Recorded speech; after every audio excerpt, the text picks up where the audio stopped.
expert on collectibles, action figures, all kinds of really cool, rare stuff. Let's bring him up, son of Jeddah.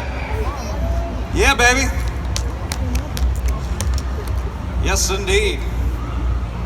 How you doing, my man? Great. All right. So you have an interesting story, you know, and for those people that are into collectibles, I mean, tell me, now you got started a lot of years ago. Yeah, it started in 1984 Yeah. when my dad bought me my first set of 10 comic books, and that's where the journey started. So tell me, I mean, back in the 80s, you couldn't just go on the internet and order stuff. So how did you get this stuff? Forget the internet, you couldn't even go to the corner shop and expect to have a comic book. Yeah. Or a bookstore, you couldn't get a comic book here because at the time, only DC Comics was pretty active in this part of the world. So you had all the John Byrne Superman runs, Jim Starlin and Batman runs translated into Arabic. Now, but for a kid like me and many like me out there, we prefer to read comics in English. So then we had to think, what should we do? So luckily I had my aunts who were living in the US. So I would write a letter.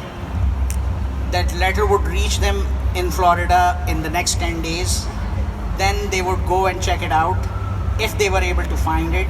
And then they would be able to buy them, but not send them because post was really expensive, sending it from the US. Yeah. So when they would be visiting us, then I would be able to get my comics, and that was the limit. 10 comics for 1 full year. Really? Yeah, that was it.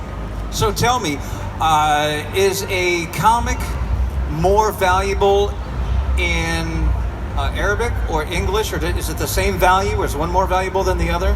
The English one is more valuable because it's the original work. Right, okay. Originality matters. Whether the translated edition is just a translated edition. Gotcha. But of course, there are certain issues.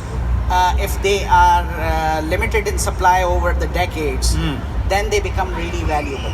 Okay. So for example, the reprint, the Arabic reprint of Amazing Fantasy number 15, that one is a pretty sought after commodity.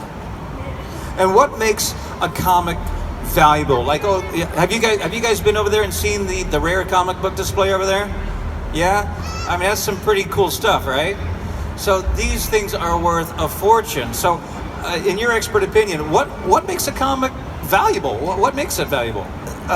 Here's the thing. First is the simple rule of supply and demand. So if a comic from a particular era is less in supply, it will be more valuable. Okay. If it represents a popular character, it's gonna be more valuable. If it's available in a good condition, which I don't know how many people are familiar with CGC grading.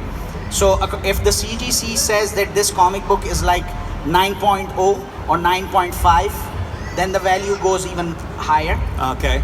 Now, the cherry on top is if the comic book is signed. Yes, of course. Yeah. By the same writer or the same artist who actually worked on that issue. Okay. Or that series. It's like having a record album or a CD that's signed by the band. Exactly.